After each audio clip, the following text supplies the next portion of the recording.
तभी एक हंटर कह रहा होता है, रुको 1 मिनट, इसके मरते ही हमें क्या कॉइन मिल रहा है। और एक लेडी हंटर कह रही होती है, क्या सच में कॉइन मिल रहा है। तभी क्रिस्टी कहता है, रूल नंबर 2, जब फर्स्ट फ्लोर पर किसी हंटर की मौत हो जाती है तो उसके लूट बॉक्स में से 20% वहीं पर गिर जाता है। इधर सभी बंदे उस बंदे के डेड बॉडी के पास से कॉइन लूट रहे होते हैं। तभी एक हंटर के हाथ पर एक टकला हंटर अपना पैर रखता है। तभी वो हंटर कहता है, अबे साले क्या तू पागल हो गया है। तभी उससे टकला हंटर कहता है, अबे भड़वे क्या तेरे पास कॉइन है ना, मैं तुझे मार कर तेरा 20% कॉइन लूट लूंगा। तभी क्रिस्टी कहता है, अबे सालो रुको। और रूल नंबर 3, पहले 2 वीक तक विलेज के एरिया में ह्यूमन के बीच कोई खून खराबा नहीं होगा। तभी टकला हंटर कहता है, तुम्हारे कहने का क्या मतलब है। और क्रिस्टी सभी को बताता है, अगर तुम अपने ही साथियों द्वारा मरना नहीं चाहते हो तो तुम्हारे लिए यही बेहतर होगा कि तुम और ताकतवर बनो। लेकिन सोचो, एक साथी के मरने पर तुम्हें इतना कॉइन मिल रहा है। लेकिन सभी बंदे इसकी बात ना सुनकर सिर्फ लूट पर ध्यान दे रहे होते हैं। लेकिन यह कह रहा होता है, इस भड़वे का मरना बहुत जरूरी था। चलो तुम सभी को इसी खुशी में मैं तुम्हें एक स्पेशल सर्विस दूंगा। इधर अपना एमसी मनी मन कह रहा होता है, जिनके पास सबसे ज्यादा कॉइन होगा वह टुकड़े टुकड़े हो जाएगा, मतलब उसे मार दिया जाएगा। इधर क्रिस्टी लाइटिंग मैजिक का यूज करता है और यून से काफी ज्यादा चिल्लाते हुए कहती है, रुको। लेकिन वह अटैक एमसी अपने ऊपर ले लेता है और वहाँ पे बहुत ही जोरदार धमाका होता है। लेकिन अपने एमसी को कुछ नहीं हुआ होता है।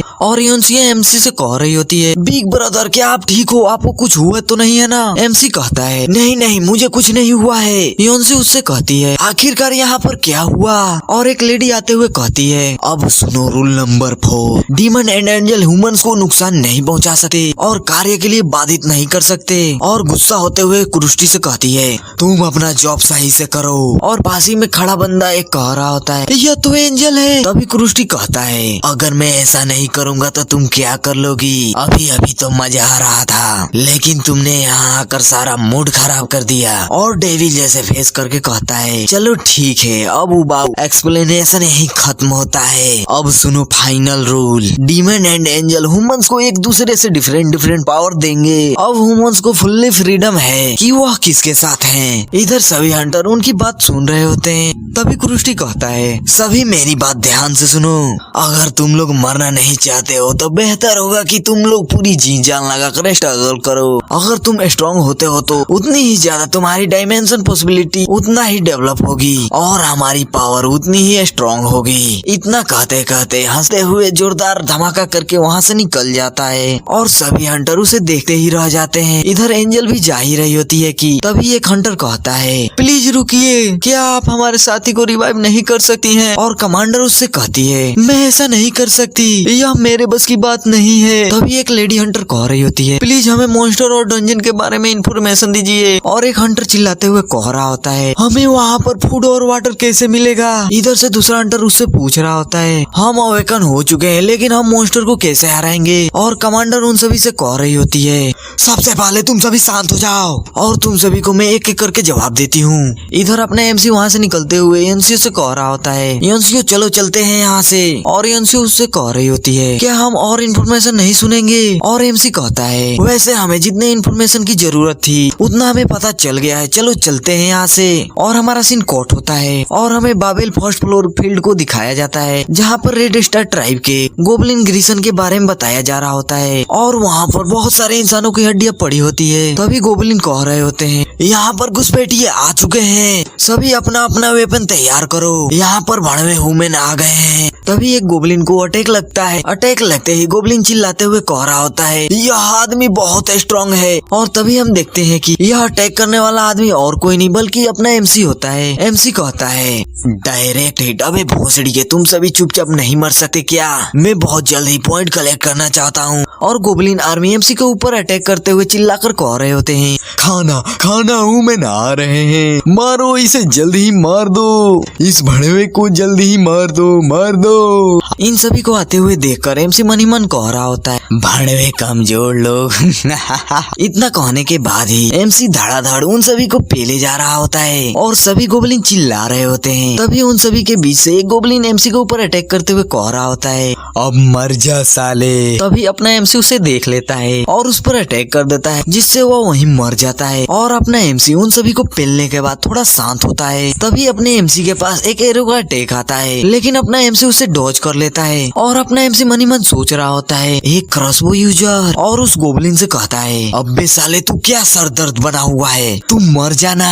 और वो गोबलिन एमसी को डॉज करते हुए देखकर मन ही मन कह रहा होता है इससे बचना कितना मुश्किल है, असल में तो यही मॉन्स्टर लगता है। इतना वो कह रहा होता है कि तभी उसके पीछे से एमसी उस पर अटैक करती है और कहती है ये ले साले। उस अटैक की वजह से उसका सर फूट जाता है और वो चिल्ला रहा होता है। और यूनसी एमसी से कहती है बिग ब्रदर क्या आपने देखा, फाइनली मैंने इसे खत्म कर दिया। एमसी उससे कहता है चलो ठीक है, चलो चलते हैं यहाँ से। और उसके बाद हम देखते हैं कि एमसी धड़ धड़ धड़ धड़ धड़ सभी गोबलिन को पेल रहा होता है और सभी गोबलिन चिल्ला रहे होते हैं। इधर अपना एमसी धड़ाधड़ पेले जा रहा होता है। उन सभी को खत्म करने के बाद एमसी कह रहा होता है यह साले कितने कमजोर थे, फिर भी यह सभी कितने एरोगेंट बन रहे थे, इन सभी कुत्तों को बहुत पहले ही मर जाना चाहिए था। तभी उसके पीछे से एमसी उससे कह रही होती है बिग ब्रदर आप बहुत ही स्ट्रॉन्ग हो। एमसी उससे कहता है अरे यह मेरे लिए कोई बड़ी बात नहीं है, चलो लूट जल्दी जल्दी कलेक्ट कर लो। तभी एमसी उससे कहती है बिग ब्रदर आप इतने जल्दी में क्यों हैं? इधर अपना एमसी सिस्टम विंडो को चेक कर रहा होता है और एमसी एमसी को बताता है बाबेल के फर्स्ट फ्लोर पर टोटल 7 डंजन हैं, उनमें से 3 मेन डंजन हैं, हॉलबेट लिवेरियन, सीवर डंजन और ग्रेट टेम्पल ऑफ थोथ। इनमें से सीवर डंजन में एक हिडन रूम है जिसे पेजरान का पालन कहा जाता है। सीवर डंजन में सबसे इम्पोर्टेंट पेजरान क्रेडल है, हमें वहाँ पर सबसे पहले पहुँचना होगा, इसीलिए मैं इतनी जल्दी में हूँ। तभी पीछे से एमसी उस पर क्रॉसबो पॉइंट करते हुए कहती है तुम कौन हो, तुमने मेरे बिग ब्रदर के साथ क्या किया है? और तभी एमसी उसको देखता है। तभी उनसे कहती है मुझे लगता है कि मिंटोर डंजन के बाद कुछ अजीब है, मेरे बिग ब्रदर थोड़े डरपोक थे लेकिन वो एक काइंड और जेंटल पर्सन थे, बट तुम बहुत ही क्रूएल दिखते हो, तुम ऐसे एक्शन ले रहे हो जैसे कि तुमको सब कुछ पहले से ही पता हो, तुम मेरे बिग ब्रदर नहीं हो, तो बताओ तुम कौन हो? तभी एमसी उसको बताता है क्या तुम्हें अनाथालय में बिताया गया वो समय याद है जब हम ग्रुप में हर बार फोटो लेते थे तो तुम सेल्फिश हो जाती थी और तुम कहती थी कि तुम्हें मेरे ही साइड रहना है, इसके लिए तुम टीचर को भी परेशान करती थी, इसी वजह से चाना मुझसे बहुत ज्यादा जेलस होता था और मुझे बहुत ही तंग किया करता था। तभी उनसे चलाते हुए कह रही होती है मैं इस बात से मूर्ख नहीं बनने वाली, अगर तुम सच में मेरे रियल ब्रदर होते तो तुम इतना नहीं बदलते। तभी एमसी उसको बताता है मैंने 20 इयर्स बाद का फ्यूचर देख लिया है, शायद ओबीसीएस की वजह से मेरे साथ इंसिडेंट हो गया था, इसी वजह से धीरे धीरे मेरी पर्सनालिटी में चेंजिंग हो गया होगा। और एमसी उससे कहती है बट ओबीसीएस के पास फ्यूचर देखने की एबिलिटी नहीं होती। और एमसी उससे कहता है वह साइड जहाँ पर मिंटोर द्वारा हंटर मारे गए थे उस समय मैंने पहली बार देखा था, उस टाइम ओबीसीएस ने मुझे फ्यूचर दिखाया था ताकि मैं तुम्हें प्रोटेक्ट कर सकूं, चाहे कुछ भी हो जाए मैं तुम्हें हमेशा प्रोटेक्ट करूंगा, चाहे उसके लिए मुझे कुछ भी करना पड़े, मैंने तुमसे प्रॉमिस किया कि मैं तुम्हें हमेशा प्रोटेक्ट करूंगा। इस बात को सुनते ही उनसे ब्लशिंग कर रही होती है और तुरंत उसके गले लगकर कह रही होती है big brother I am sorry, मैंने आप पर शक किया है। और एमसी उसके सर पर अपना हाथ रखते हुए कहता है अरे यूनसी तुम इतना चिंता मत करो, अब लगता है कि तुम समझदार हो चुकी हो। और एमसी मन ही मन सोच रहा होता है जब भी मैं रिकनेक्ट होकर आता हूँ तो एक न्यू एक्सक्यूज बना लेता हूँ। और हमारा सीन कट होकर 2 दिन बाद सीवर डंजन का सीन दिखाया जाता है और वहीं पर रेबिट वाले मॉन्स्टर चिल्लाते हुए अटैक करने के लिए आगे बढ़ रहे होते हैं। तभी उन पर एरो का अटैक आकर लगता है और हम देखते हैं यह अटैक और कोई नहीं बल्कि यूनसियो ने किया था। और कह रही होती है तुम बास्टर कितने डिस्गस्टिंग हो। और एमसी से कहती है बिग ब्रदर हम कहाँ जा रहे हैं? इधर अपना एमसी धड़ाधड़ सभी मॉन्स्टर को पेल रहा होता है और सभी मॉन्स्टर चिल्ला रहे होते हैं और कह रहे होते हैं डैडी प्लीज हमें छोड़ दो, डैडी प्लीज हमें छोड़ दो।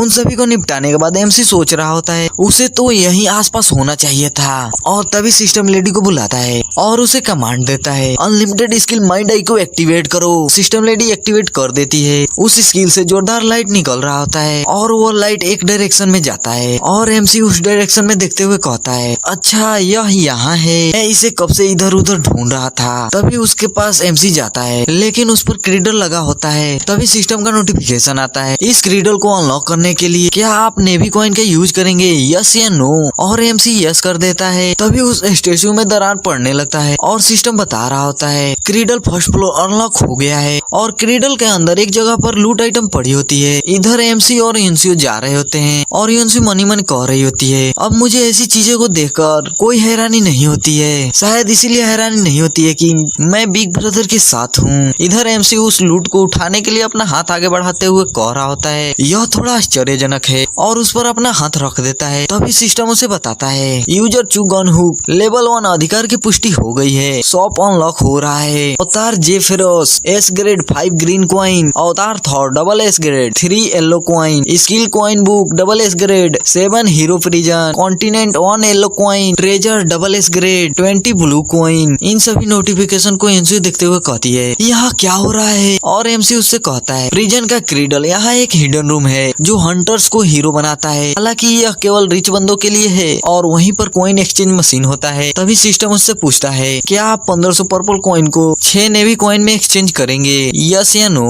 और एमसी यस कर देता है और मशीन वाले सिस्टम एमसी को बताता है, आपको 6 नेवी कॉइन मिल गया है। इधर यूएनसी सिस्टम को देखते हुए कह रही होती है, यह क्या है? और सिस्टम उसको बताता है, यूएनसी की कैपेबिलिटी रिकमेंडेड अवतार है। अवतार यूई no C grade 5 navy coin. और यूएनसी एमसी से पूछती है, बिग ब्रदर क्या इसे बाय करने से मेरे पास 2 अवतार हो जाएंगे? और एमसी उससे कहता है, नहीं, अभी के लिए एक ही अवतार स्लॉट है। जब तक तुम स्लॉट को इंक्रीज नहीं करती तब तक तुम कोई और अवतार इंक्रीज नहीं कर सकती हो। फिर यूएनसी एमसी से पूछती है, हम इसे कैसे इंक्रीज करेंगे? और एमसी कहता है, तुम उसे बाय मत करो, तुम्हारा करंट वाला अवतार उससे बेहतर है। इस बात को सुनते ही यूएनसी मुंह फुलाते हुए कहती है, ठीक है बिग ब्रदर। इधर एमसी सिस्टम में एवोल्यूशन स्टोन को देखते हुए कहता है, फाइनली मुझे मिल गया।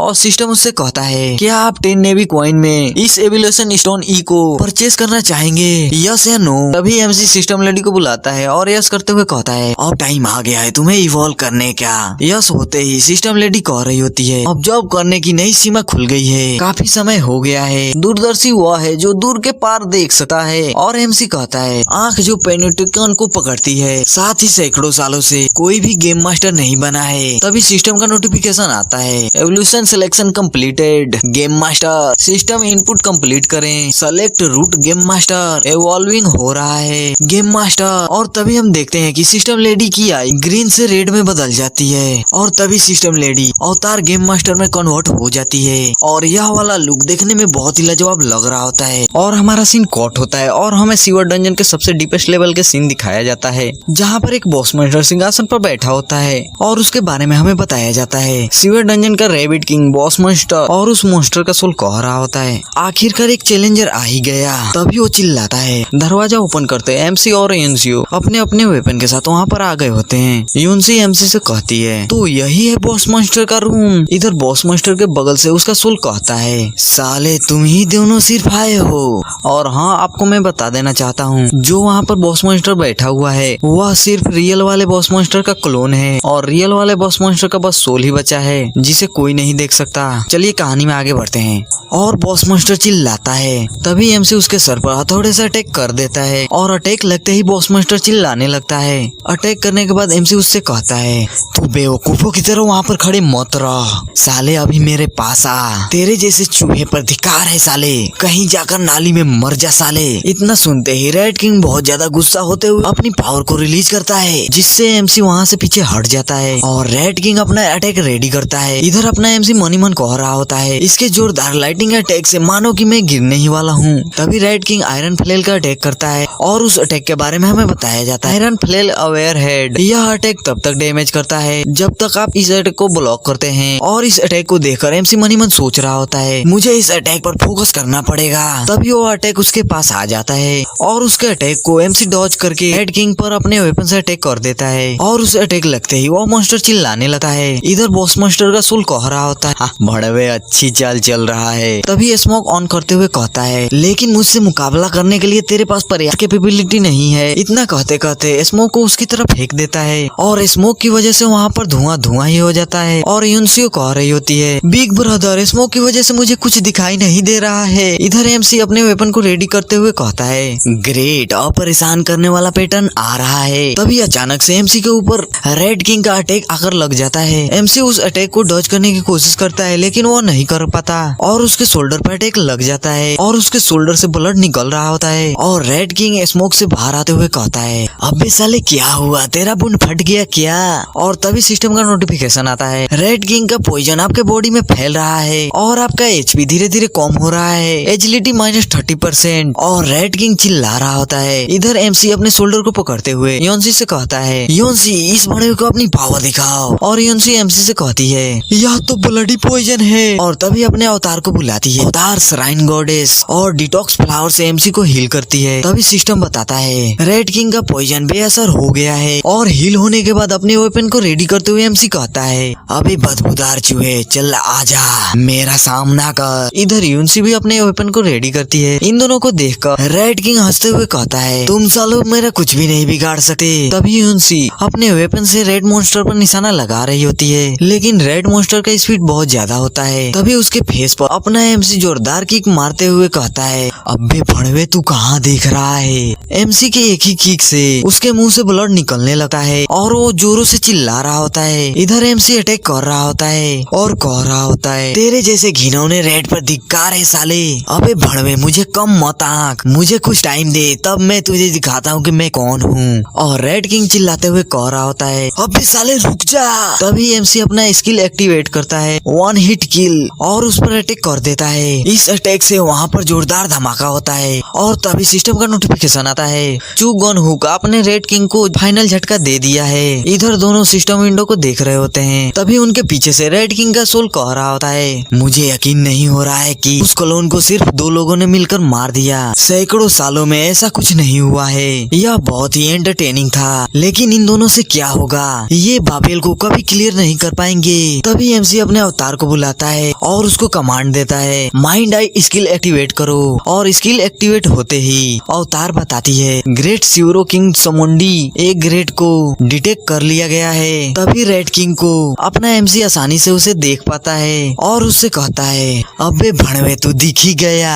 और रेड किंग उससे कहता है अबे साले मुझे मत बता, मैं जानता हूँ कि तू मुझे देख सकता है। और रेड किंग एमसी को बताता है 400 सालों पहले पेजरान के पीसफुल वर्ल्ड में अचानक एक डंजन अपेयर हुआ और मॉन्स्टर ने हंटन बोन पर अटैक किया और 6 हीरोज और मैंने पेजरान को प्रोटेक्ट करने के लिए आगे आए और बाबेल पर चढ़ गए। लेकिन बाबेल बहुत पावरफुल था, वहाँ पर हमारे सभी सोल्जर मारे जा रहे थे। उन सभी को मरते हुए देखकर हम बहुत निराश हो गए थे, लेकिन रिजल्ट पेजरान में ही बाबेल के अंदर ही ऑब्जर्व हो गया। इतना सुनते ही उनसे चौंकते हुए कहती है क्या ऑब्जर्व हो गया। और रेड किंग का सोल कहता है अभी जो तुमने रेड किंग को हराया है वह बस मेरा क्लोन था। सेम टू सेम पेजरान के सभी लोग मॉन्स्टर को अपना लॉर्ड मानने लगे और हमारा वर्ल्ड विभाजित हो गया और डंजन में बदल गया और सभी लोग बाबेल के स्लेव बन गए। और 400 साल बाद भी बाबेल वर्ल्ड पर कंटिन्यू हमला करता रहता है और मॉन्स्टरों की तादाद बढ़ती जा रही है। तभी उनसे उससे कहती है अगर हम भी हार गए तो क्या होगा। इधर एमसी कह रहा होता है मुझे तो नींद लग रही है। तभी रेड किंग कहता है अगर तुम भी हार गए तो इस अर्थ को भी बाबेल ऑब्जर्व कर लेगा, बिल्कुल मेरे वर्ल्ड की तरह। तभी एमसी कहता है बस करो, इतना इन्फॉर्मेशन काफी है अभी के लिए। तभी सिस्टम का नोटिफिकेशन आता है आपको टाइटल हासिल हुआ है। टाइटल एक्वायर्ड सीक्रेट डंजन को जानने वाले आप पहले व्यक्ति हैं। आपको एक स्पेशल रिवॉर्ड दिया जा रहा है। आपको एक व्हाइट कॉइन मिल चुका है। उस व्हाइट कॉइन को देखते हुए एमसी शॉक होते हुए कहती है एक व्हाइट कॉइन, इसे कैसे यूज करेंगे। तभी एमसी अवतार गेम मास्टर को बुलाता है और उसे व्हाइट कॉइन देते हुए कहता है तुम इसे यूज कर सकती हो एक स्लॉट को अनलॉक करने के लिए। तभी अवतार गेम मास्टर कहती है skill activated permission explained 1 white coin का यूज किया गया है एक अवतार स्लॉट के लिए। और सिस्टम बताता है अवतार स्लॉट चू गन हुक 1/2 यूएनसी 1/1। इस नोटिफिकेशन को देखने के बाद एमसी यूएनसी से कहता है अब हमारे पास यहाँ करने के लिए कुछ नहीं बचा है, चलो चलते हैं। वह वहाँ से जा ही रहे होते हैं कि तभी पीछे से रेड किंग कहता है लो पिछले 400 सालों में मुझे देखने वाले पहले पर्सन तुम ही लोग हो। मैं सामोडी हूँ, किंग ऑफ ग्रेट सीवर का। अगर तुम लोग बाबेल को पूरी तरह से क्लियर कर सकते हो तो मैं तुम्हें अपनी पावर उधार दूंगा। तभी सिस्टम का नोटिफिकेशन आता है अवतार सुमोडी ए ग्रेड, क्या आप इसे प्राप्त करना चाहेंगे यस या नो। तभी योनसी चौंकते हुए एमसी से कहती है क्या यह सच है, आपको फ्री में ए ग्रेड का अवतार मिल रहा है, यह बहुत ही अमेजिंग है। तभी एमसी रेड किंग से कहता है मुझे तेरे जैसे भड़वे की जरूरत नहीं है, मुझे नहीं चाहिए। इस बात को सुनते ही योनसी कहती है बिग ब्रदर आप इसे क्यों नहीं लेना चाहते हैं। और रेड किंग का मोय मोय हो गया होता है। तभी एमसी योनसी को वहाँ से ले जाने लगता है। पीछे से रेड किंग चिल्लाते हुए कहता है अबे साले मैं बाबेल के 58 फ्लोर तक पहुँचा हूँ। अरे साले रुक जा, कहाँ जा रहा है तू, साला बहुत ही कमीना है। मैं तुझे सामने से ऑफर दे रहा हूँ फिर भी तुझे नहीं रखना है, जा साले जा।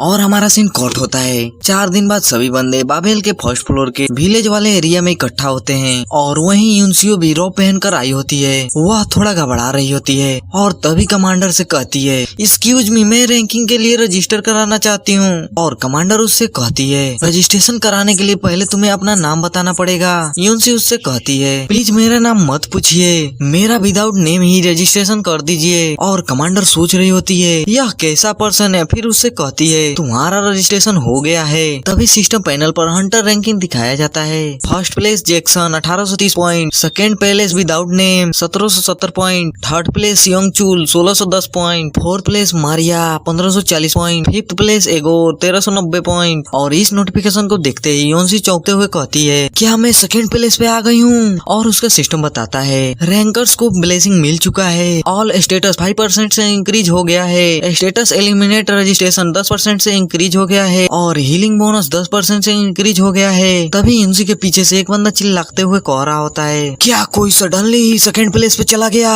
और दूसरा बंदा कह रहा होता है, अरे उसका नाम भी नहीं है। तभी यूनसी के पास एक बंदा आते हुए कहता है, क्या वो तुम ही हो? यह बात सुनते ही यूनसी घबराने लगती है। इधर सभी बंदे शॉक हो गए होते हैं और एक बंदा कहता है, यह तो कोई लड़की है। और दूसरा बंदा कहता है, अरे भाई तुम उसका रॉब हटाओ, हमें उसे देखना है, वह कौन है? और सभी उससे पूछ रहे होते हैं, आखिरकार तुम कौन हो? इन सभी का बात सुनकर यूनसी काफी ज्यादा शौक हो गई होती है और मनी मन कह रही होती है, बिग ब्रदर ने मुझसे कहा था तुम अपने नेम का यूज मत करना, लेकिन मैं अब क्या करूं? यहाँ पर तो बहुत ज्यादा हंगामा हो गया है। और सभी बंदों के बीच यूनसी फंस गई होती है। इधर एमसी पेड़ पर से यूनसी को देख रहा होता है और मनी मन कह रहा होता है, अब मुझे क्या करना चाहिए? तभी एमसी अवतार गेम मास्टर को बुलाता है और उससे कहता है, तुम जल्दी मुझे बाबेल के फर्स्ट फ्लोर से कनेक्ट करो। और गेम मास्टर कहती है, स्किल एक्टिवेट परमिशन एक्सपेंशन, व्यवस्थापक अधिकार अर्जित हो रहा है। और तभी आसमान में सिस्टम पैनल पर वार्निंग करके नोटिफिकेशन आ रहा होता है और सिस्टम कह रहा होता है, रैंकिंग इन्फॉर्मेशन अपडेट हो रही है। अब नॉर्मल रूट से रैंकिंग अपडेट की जा रही है। और इस नोटिफिकेशन को सभी बंदे शॉक होते हुए देख रहे होते हैं और एक बंदा कह रहा होता है,